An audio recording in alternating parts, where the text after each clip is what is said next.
important youth are to the environmental movement. So maybe we should tell people a little bit more about our backgrounds. I think you should start to tell them how we got here.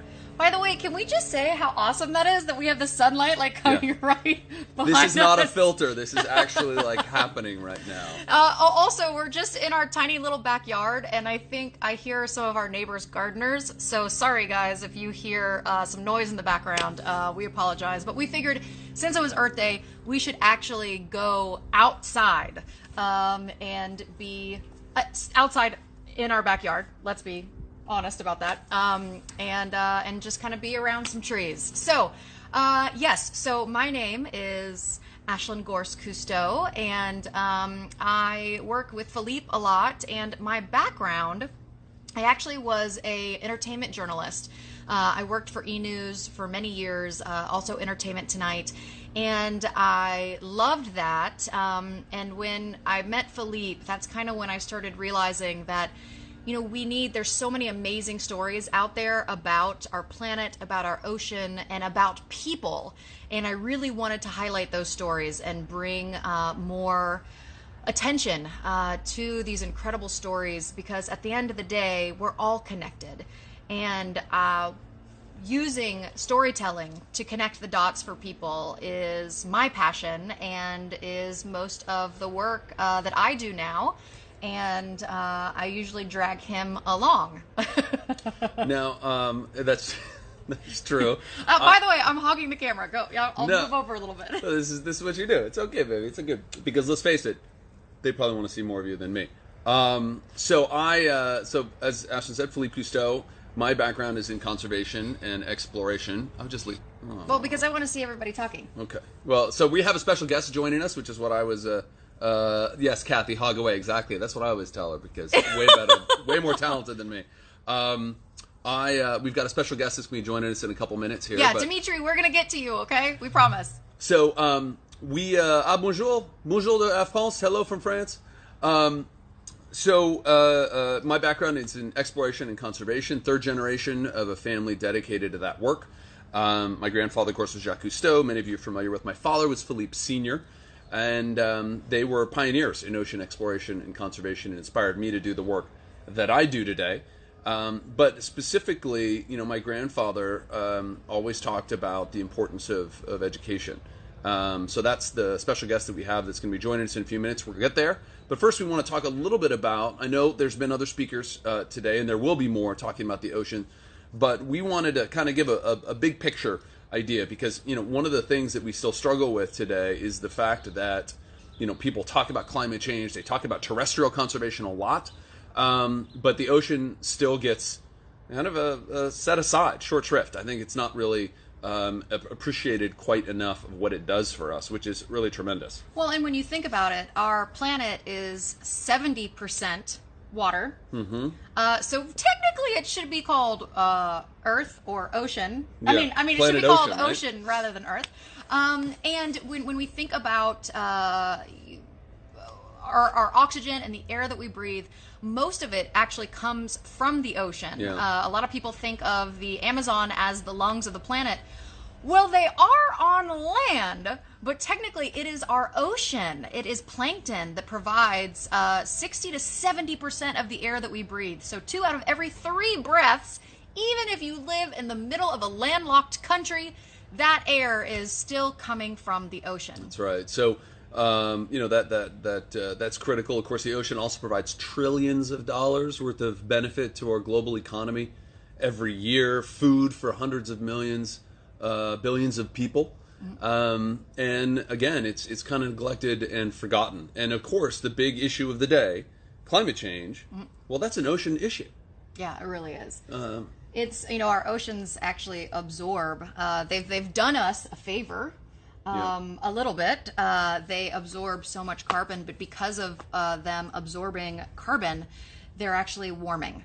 And that is a problem for so many different things. It's warming and also ocean acidification. Well, and they're becoming more acidic. That's the real issue. As they absorb that carbon, they become more acidic, mm-hmm. which has so many impacts on ocean wildlife, from coral reefs to shrimp to really anything that makes a shell. So ocean acidification is a huge problem. Which is also the basis of the food web, these tiny little itty bitty things that make shells. So if we don't have those organisms, everything else is missing their baseline, more or less their baseline food. And that includes us.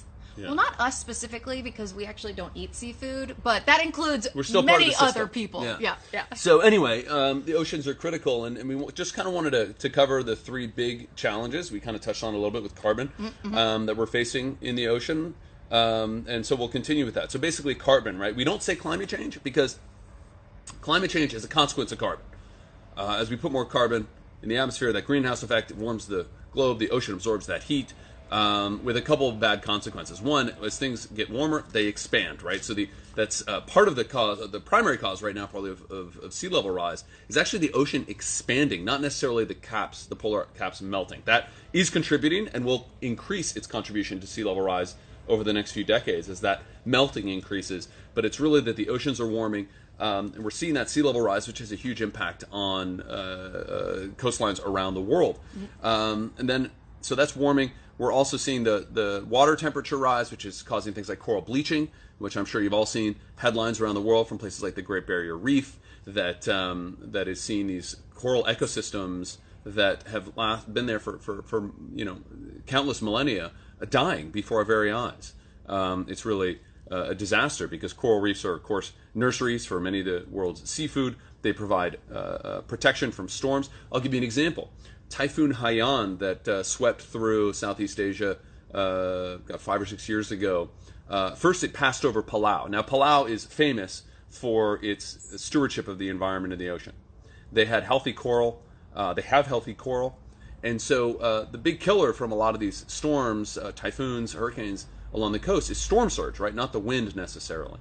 And when Typhoon Haiyan passed over Palau, there were no fatalities from that storm because of the healthy coral reefs and mangroves. They absorbed that storm surge. They did what they're supposed to do.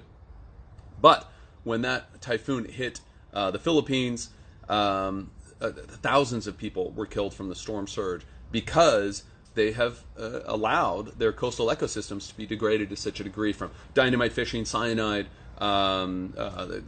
deforestation of mangroves, etc. So, coral reefs are really important for a lot of different reasons, and they're dying around the world. So that's the warming part of carbon. Then, as Ashlyn said, the ocean acidification part. Well, you also forgot that warming ocean is also creating these stronger storms. That's true. It's a positive feedback, but a negative feedback loop that's exacerbating our weather. That's a great point. And then carbon in the water, as the ocean absorbs that carbon out of the atmosphere. In one way, it's doing us a favor. But in another way, the oceans are becoming more acidic, which actually means that all those animals that create shells from, as Ashlyn said, the tiny little planktonic organisms, krill, pteropods, these little free-swimming snails, up to coral and shrimp and crabs and lobster, all of that. As the ocean becomes more acidic, they're unable to bind these calcium and carbonate ions together and create their limestone shells, essentially. And that, of course, is a big problem because, again, as Ashlyn said, this is the base of the food chain. So that's one big problem. Carbon, ocean problem that we're very concerned about. And by the way, we promise we're going to get hopeful, but we're going to make you a little depressed first. So just a little context. Exactly. Yeah. So next big problem that we're facing is pollution. And this comes in a bunch of different forms. But one form that I'm sure all of you are aware of is plastic pollution. So we have 8 million metric tons of plastic entering our ocean every single year. That is the equivalent of one New York City trash truck full of plastic, dumping it right into the ocean every minute. Every minute! That's crazy. And that is on top of the, 100 million metric tons of ocean that we think are already in the ocean. So if we continue on this path, scientists estimate that there's going to be more plastic in the ocean than fish in 2050. That's crazy. I know, right? So you imagine that the ocean, there's more volume of trash in the ocean potentially by 2050 than living creatures. What is a space that has become an area where we deposit trash and is mostly trash. Let's see. What do we call that, guys? What do we call that? Who's going to get this one right? Up. Okay, well, how about hi, everybody? Hello. Lots of hellos. So what do you call a place that's full of trash? A dump. A dump. So could human beings turn the oceans into a dump in 50 years? It's a shocking idea. Now, again, we'll get to solutions. Someone asked us to talk about underwater sound pollution. That is also a big problem. Yes.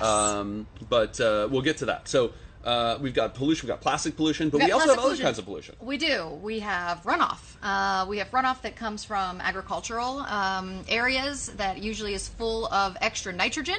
And that just goes right into the ocean and creates these crazy blooms that suck up all the oxygen, and they create dead zones. So if you guys have ever heard of a dead zone, that is an area that literally the algae has gobbled up all the oxygen, and then there's no oxygen left for everything that should be living there. What else am I missing? So those are dead zones from runoff, phosphorus, nitrogen, and it's actually the bacteria that eats the algae that sucks up the... Detail. See, thank you. That's why I keep him around. He's my fact checker. Because you think about it, it's fertilizer, right? Fertilizer going into the ocean from human waste, from agricultural runoff, and plants like fertilizer. So you get all that algae grows, and then when it dies, bacteria eats the algae, and this bacteria that sucks up all the oxygen, the zone becomes hypoxic, low oxygen, or no oxygen, anoxic, and the animals can't survive. So dead zones are a problem around the world, so pollution is an issue. And then the third one is overfishing, right? Oof, yeah. Overfishing. So 90%. That is exactly what I was going to say. Yeah, go. 90% of all of our fisheries are either overfished or fished at capacity. That's crazy. That's crazy. It is crazy. And so you think about the fact that seafood is a huge issue. In many cases, we pay fishing fleets, countries pay fishing fleets to go out with subsidies to fish even when there's no demand as a reason to create more unsustainable jobs. So it's a huge issue because ultimately we're shooting ourselves in the foot, because if you decrease the fisheries, then eventually those jobs will go away. So there's lots of real big problems with fisheries around the world. There are some solutions. We're doing a little bit better in the U.S. and the EU. Some of the things are getting a little bit better. But unregulated fisheries on the high seas is also a big issue. So fisheries is a big problem as well. So this is kind of the three big issues we think about when we think about oceans: carbon, pollution, and fisheries. There are more. Some of you have mentioned underwater sound pollution, which is a huge problem because people think about. Maybe my grandfather's a little bit to blame when he called it the silent world in his first famous film and book.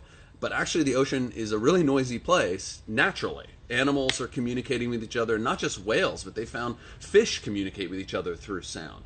And so when we're putting all this noise, either from boat traffic to also some of the military activities that are happening, like soundings, or companies searching for oil with these big sonic booms, we're making the ocean a very noisy place, and that's having a huge stressful impact on all the creatures that live in the ocean that are unable to communicate. So that's a big problem. But yeah, I will say that was, I think, the thing that surprised me the most when I went scuba diving for the first time was I was off of with Philippe. I was off of the island of Bonaire down in the Caribbean, and I remember for the first time when I went down, and I was quiet. And I started listening. It was amazing how loud it was. You hear these little like tick, tick, tick, tick, these clicks, these like growls, these grunts. Yeah. It was, I mean, it truly is an amazing place under the water. I hope that for all of our divers out there, I see many of you saying hi. Thank you for going underwater. For all of you that don't dive, get out there, snorkel, just put your head underwater. Yeah, that's right. That's the best way to experience this world. Okay, now, we said that we were going to talk about problems first, and then we were going to talk about hope. Well, and one person, I just saw a question, do we support the Green New Deal? Yes. But with the caveat that the Green New Deal largely ignores the ocean. I'll give you a great example. It doesn't focus nearly enough on coastal restoration and habitat restoration, from mangroves to seagrass, which are all great absorbers of carbon. In fact, 1 square kilometer or 1 square acre of mangrove absorbs more carbon than the rainforest. And yet, everybody talks about Amazon. We are losing more mangrove around the world faster than we're losing rainforest. No one talks about that. But it's even a better carbon sink and critical nursery to countless species in the ocean. So I think that one of the problems with the Green New Deal is it really doesn't address the opportunities that exist to help solve these problems when it comes to leveraging and restoring, renewing the ocean. And Ashlyn has a great story to tell because there is hope, right? The bad news is we got a lot of problems. The good news is we have solutions and we know what we need to do to solve a lot of these problems. Yes. So 30 by 30. Oh, yes, 30 by 30. I didn't know where you were going with that, by the way. Well, then I want you to tell Marshall Islands. We didn't write anything down, so we're just kind of winging this, everybody. So hopefully you're enjoying it. Okay, so 30 by 30. Now, the eminent biologist, yeah. The eminent biologist, E.O. Wilson, he said that to kind of stop the worst or to, really slow down the worst... biodiversity loss? Thank you. Because we've lost what? Half the biodiversity on Earth in our lifetime, in 40 the last years. 40 years. Yeah. So to stave that off, we need to protect 50% of land. Isn't that right? 30% of land. 50% of the land and 30% 50% of ocean by 2030. Yeah. By 2030. So 30 by 30 is a big push that is about protecting and really protecting 30% of our ocean and making them marine protected reserves, which we know work. And right now we only have about 6% of our ocean meaningfully protected right now. So we have a long way to go, but we can do it, and we've seen it firsthand. So do you want to talk about Cabo Pulmo first? And then I'll talk about... So, that's the great thing is that we know for the oceans to have resilience in the face of things like climate change, ocean acidification, pollution, etc. We need to make them as healthy as possible. And a big way to do that is to protect certain areas that are very rich and healthy, as Ashlyn said. And it works, right? Because we know that the oceans are very resilient. We've seen this, I saw it in Cabo Pulmo, as you said. Well, we've both been down there several times.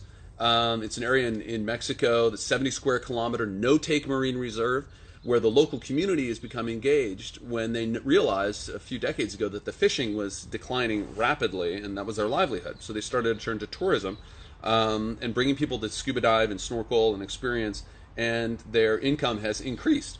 When I was interviewing Mario, one of the family members down there who helped start this work, Mario Castro, I remember him telling me that when we were fishing, we didn't want our kids to become fishermen because we knew that their livelihood was and the resources that we were exploiting were just getting worse. On the down. Declining. So there was no hope for our kids in the future.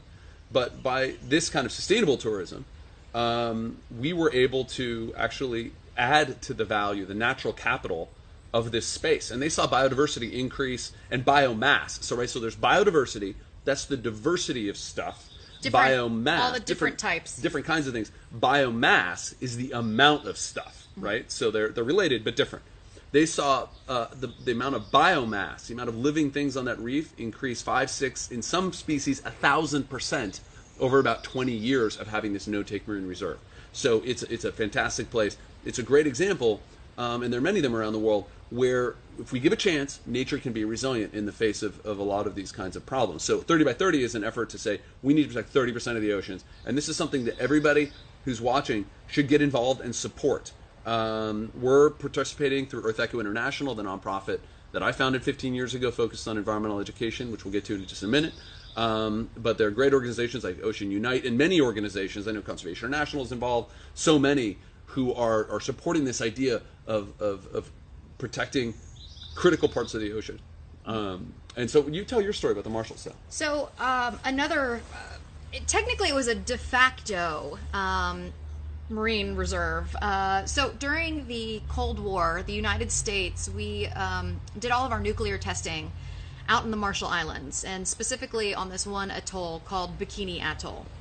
Now, we detonated like 23 nuclear bombs over a couple years in this area, and the main one was called Castle Bravo, and it was the first hydrogen bomb that the United States have ever built, and it is the largest bomb ever. There was the Tsar bomb that Russia built was a little Built. bigger, but it was It was a definitely the little biggest bigger. bong we ever dropped. Yeah. Yes, and the blast was so big, it actually, even the scientists weren't prepared for how powerful the blast was. It literally turned this tiny little island into the temperature was the same as the surface of the sun. In like a few milliseconds. And for miles, it killed everything.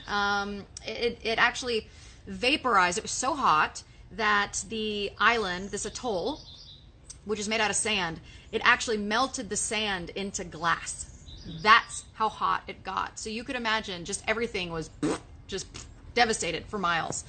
So because the islands are still radioactive, nobody goes out there. There's a few land keepers that live on some of the outlying islands, but nobody really goes to Bikini Atoll. So a couple of years ago, Philippe and I went there for a documentary called Nuclear Sharks.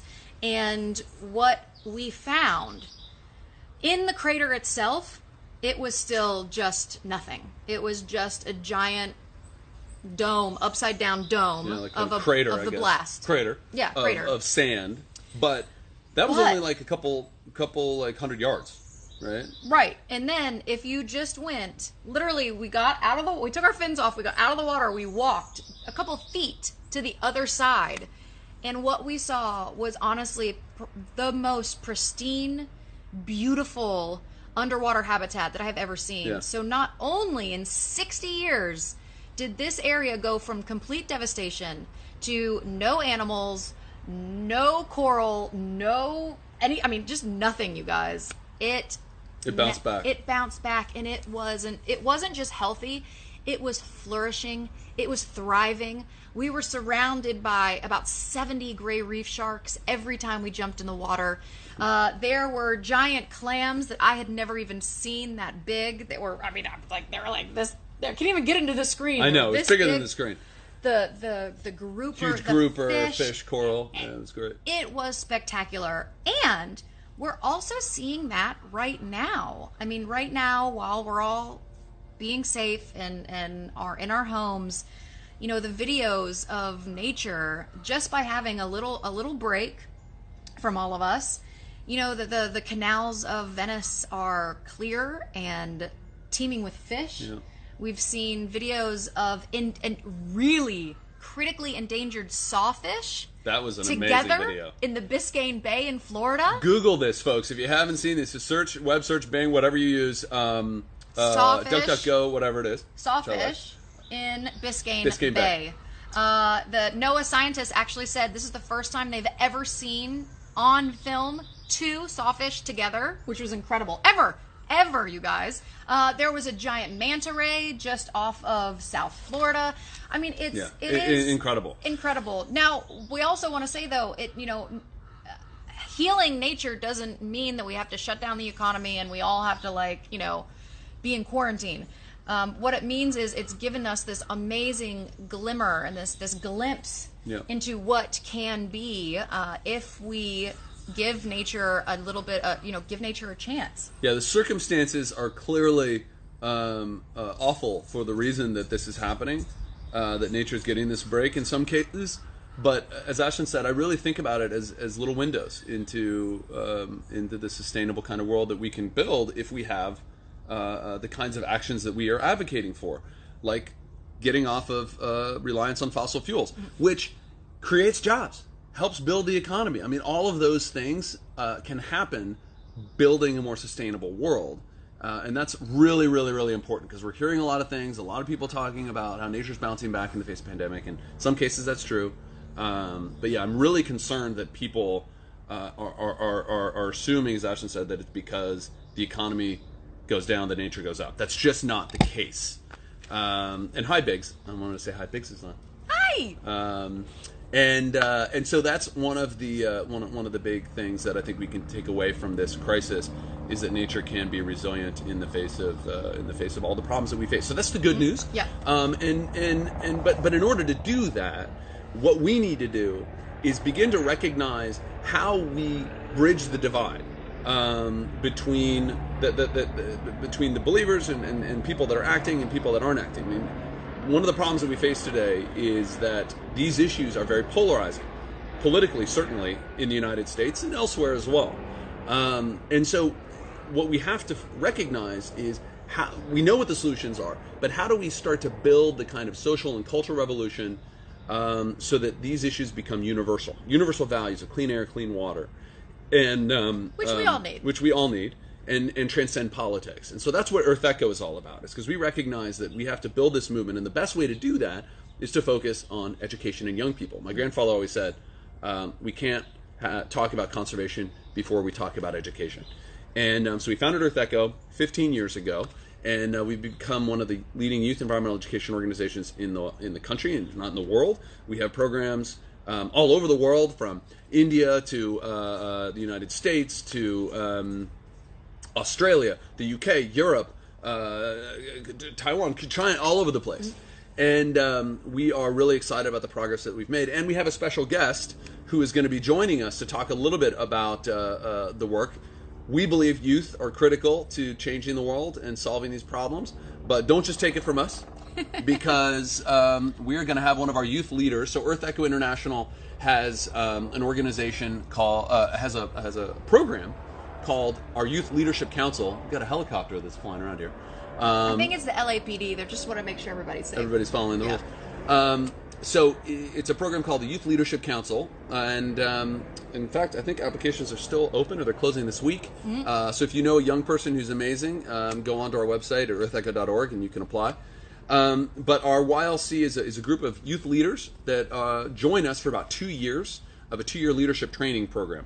And so we got one of our youth leaders that's going to join us and talk a little bit about what he does and a little bit about examples of the kinds of impact that youth can have around the world. So Dimitri, I'm going to ask, we're waiting on Earth Echo. Let's see. Boom! Fantastic. Dimitri, how's it going? Dimitri. Hi, how's it going? Happy Earth Day. Happy Earth Day! Oh wait, I'm going to answer a question real quick from someone who just asked. I just saw swing by.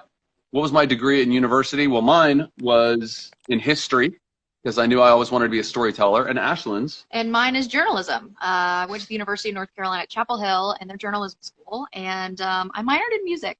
So for me, I always knew that storytelling was a way to get these incredible stories across. Yeah. So anyway, so thank you for the question. So we've got Dimitri joining us. He's a member of our Youth Leadership Council, YLC as we call it, and has done really amazing things. You've heard enough from us for the last few minutes. Dimitri, why don't you tell us a little bit about you and what you do and where you come from? Sure. So like Philippe said, my name is Dimitri. I am 16 years old and I live in Tampa, Florida. And I'm a member of the Earth Echo Youth Leadership Council and also the co-founder of my organization, Green Gasparilla, which is dedicated to raising awareness about a very specific source of plastic pollution that we have here in the Tampa area. So, Dimitri, what inspired you? Why did you decide to do this work? Why did you decide to get engaged? Well, you know, here in Tampa, we have this, it's basically a mock pirate invasion. It's an annual celebration called Gasparilla, and yes. It's a really hilarious concept. I remember. Yeah. I'm in Tampa, I remember. Yeah, so there's, it basically consists of thousands of boats that sort of come up this little narrow canal between a couple of islands leading into downtown, and they're all following this one central pirate ship. And the people on the boats, they throw these plastic beads, they're like Mardi Gras beads, back and forth, boat to boat and boat to shore. And as you can imagine, a lot of them end up in the water. And soon after I moved to Tampa, you know, I saw the flotilla for the first time because we live fairly nearby. We can just walk down and see it from where I live. And I was kind of a little bit, you know, disturbed by the fact that these thousands of people are just throwing all these beads right into the water and nobody seemed to really care about it. And so it was, you know, soon after that I decided, after doing a little research and seeing that no one was doing anything, that, well, I guess I should do it. And that's when I started with Green Gasparilla along with my brother. And now we raise awareness about the problem, and we've been working with the city of Tampa now to encourage people to stop this very harmful behavior. You know, it's crazy when you think about people going out to celebrate the ocean and celebrate their community and get outdoors, and then they throw a bunch of plastic beads around that end up destroying everything that they care about, right? It's really shocking. So, Dimitri, thank you. That's a great example of the kind of leadership, because I think one of the challenges that we face when it comes to recognizing the power of young people, the trap that we fall into. I think this helicopter wants to be on our Instagram live. Sorry, LA Sheriff's Department, go away. they're coming for Philippe. Yeah, That's what it is. finally they caught up with me. People think of young people as, you know, as we call the hands and feet in the environmental movement, that they're just kind of go out there and do a beach cleanup or go out and do something that we tell them as adults to do. And that's a big mistake. Mm-hmm. And I think it's actually held back the environmental movement of the last 40 years. And one of the big mistakes that we've made is a lack of investment in education and a lack of investment in recognizing that young people aren't just the hands and feet of the environmental movement. They can be the hearts and minds. They can be the leaders that actually can transform their communities, just like Dimitri is doing with Green Gasparilla, and so many of the other YLC members that we've seen in young people around the world. There's just a question here about Greta Thunberg and what we think of her. I think she's terrific. I do get concerned, however, a little bit that there is a desire for immediacy. We have globally $1 trillion is spent on fossil fuel subsidies. That's not going away overnight. I heard her speak not too long ago that she was worried that their movement is failing. And I think that our message to young people, and I'm curious Dimitri's thoughts on this, is that it's going to take time. It's going to take time for us to stick together and to keep fighting and to keep building this movement and to keep recognizing that at the ballot box, at the stores, and through our wallets, we have to affect change, and it's not going to happen overnight. And so I think that for Greta and so many young leaders out there, don't get frustrated. Change is happening. And we just need to keep fighting and enhance our work to make change happen more rapidly. And a big part of that is voting. Never complain about these issues if you don't vote.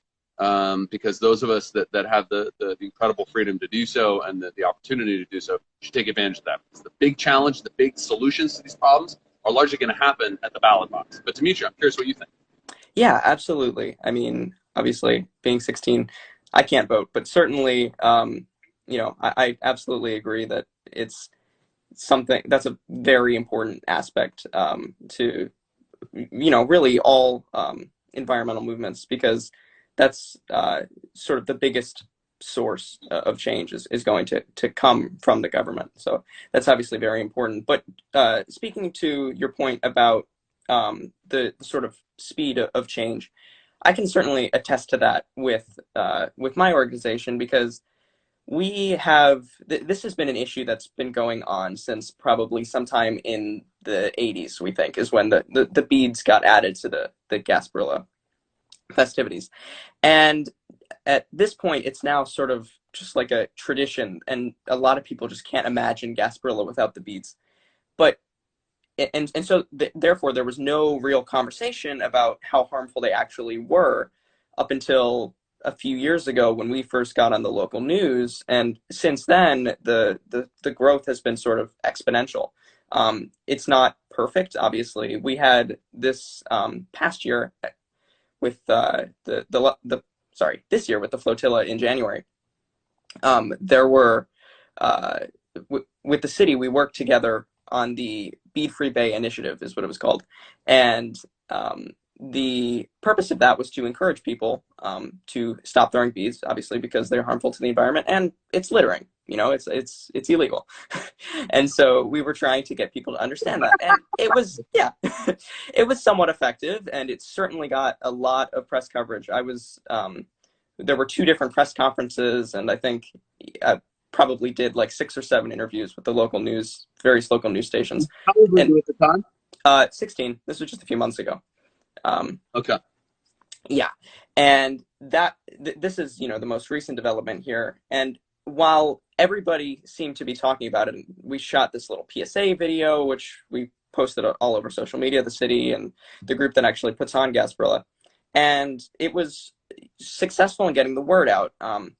but we didn't see a huge difference in the amount of beads that actually ended up being thrown.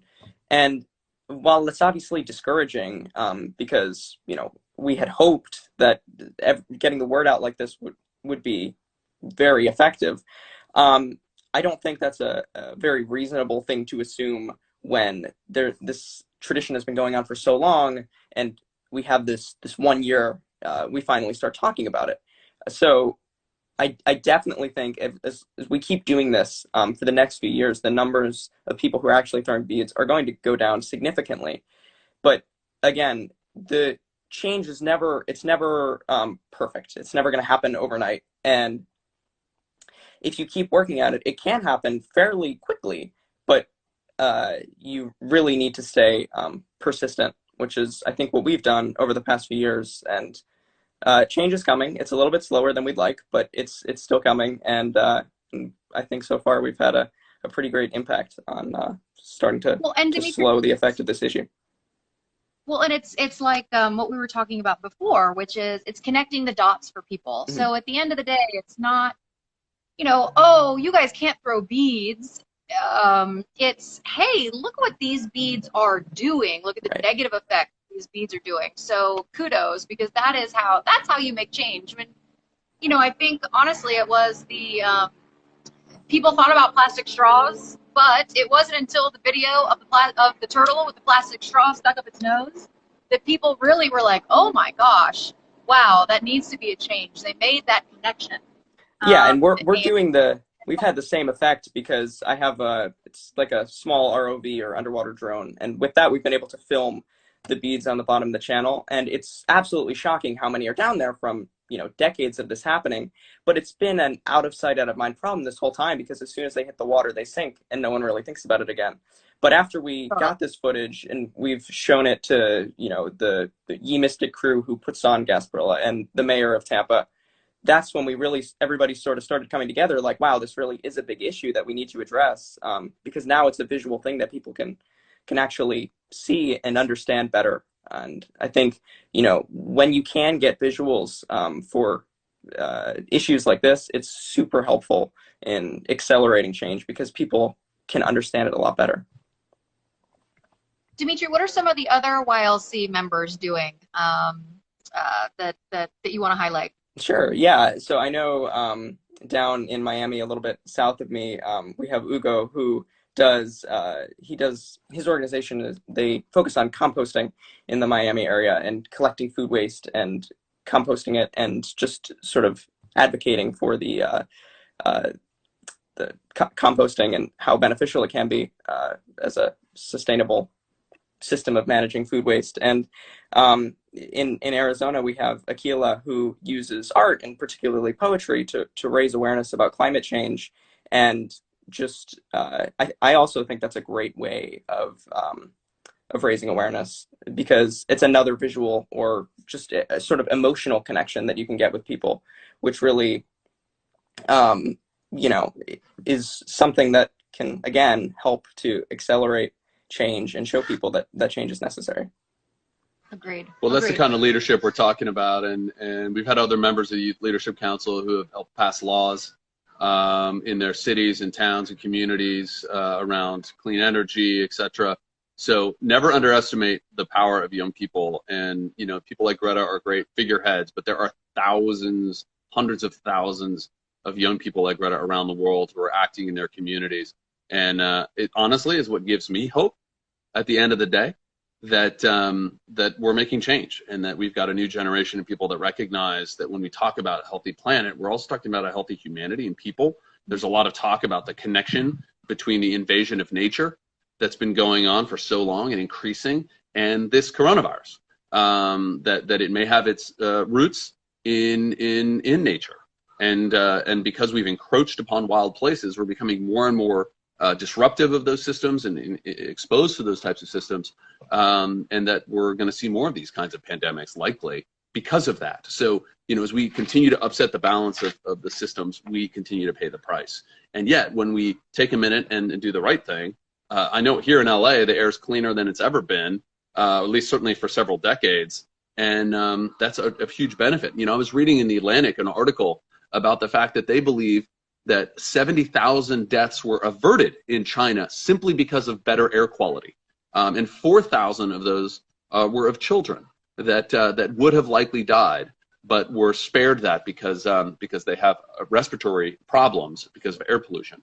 And so let's also think about, the impact on our health and our communities when we protect the environment. But again, we don't have to destroy the economy to do that. We can do it in a way, and we should do it in a way, that invests in new technology and innovation and builds jobs and economic opportunity for people, and protect the environment at the same time. But that kind of change, I think, is really going to come from young people like Dimitri and all the participants in the Youth Leadership Council and all the leadership organizations that are cropping up around the world. We've been at this for 15 years, long before it was very popular and sexy out there, but I know there's a lot of organizations that are now getting on the youth bandwagon, and I'm thrilled to see it, because we need more of a recognition that young people are really the only ones who ever truly change the world. It's always it used to drive me crazy when I was younger, and it's like, oh, you're the future, you're going to be the change makers, and you're going to be this. And you know what? That's not true. You are making the change. You are the change makers. You all are so powerful right now, no matter how old you are. We were talking about another person that was down in the paddleboarder. Where was she from? In the UK.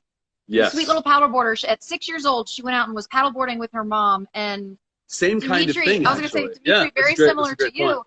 They had a water balloon. Her town would have a big giant water balloon fight every year in their that's like in out their in the marsh. estuary. Yeah, in the marsh. In their estuary.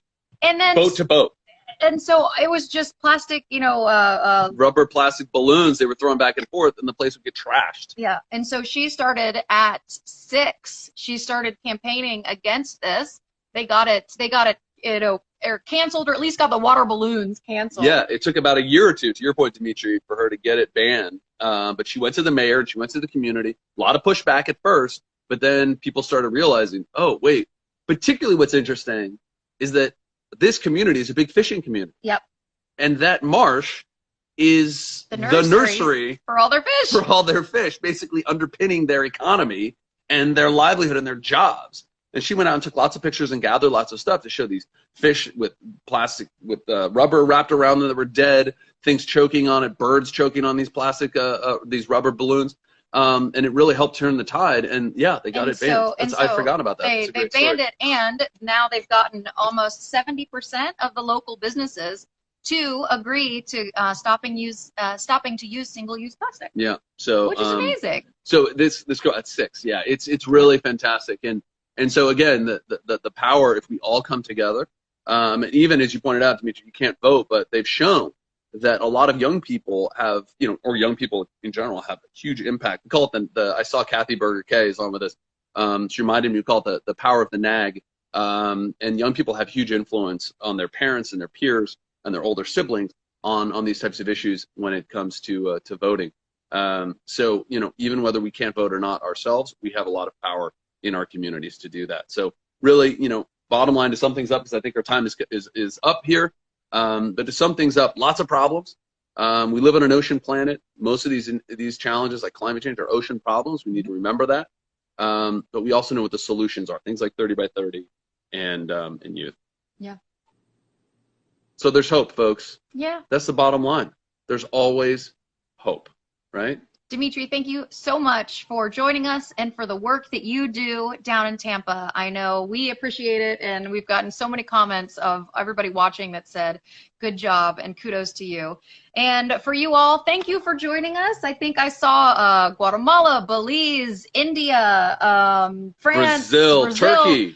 So thank you all so much. Happy Earth Day to you all. Remember, I know, as we all say, Earth Day is every day. Thank you for being here with us and Conservation International. We appreciate all that you all do for our planet, and go oceans. Go ocean. And support Conservation International and all the organizations out there like that. And, of course, Earth Echo International. Please check us out. If you're a parent, an accidental homeschooler, we have tons of resources at earthecho.org, earthecho.org. Online, tons of resources, science experiments, things you can do at home with your kids, And we highlight super cool people like Dimitri, right. who are just doing amazing work in their communities and around the world. And if you know an incredible youth leader, please tell them about Earth Echo. We'd love to get them involved in the work that we do, no matter where you are in the world. This is not just a U.S. thing. So please, we hope to see you all soon visiting us at Earth Echo, and have a wonderful Earth Day. Go Earth Day! All right, bye, everybody. Bye, everybody. Bye, everyone. Thanks, Dimitri.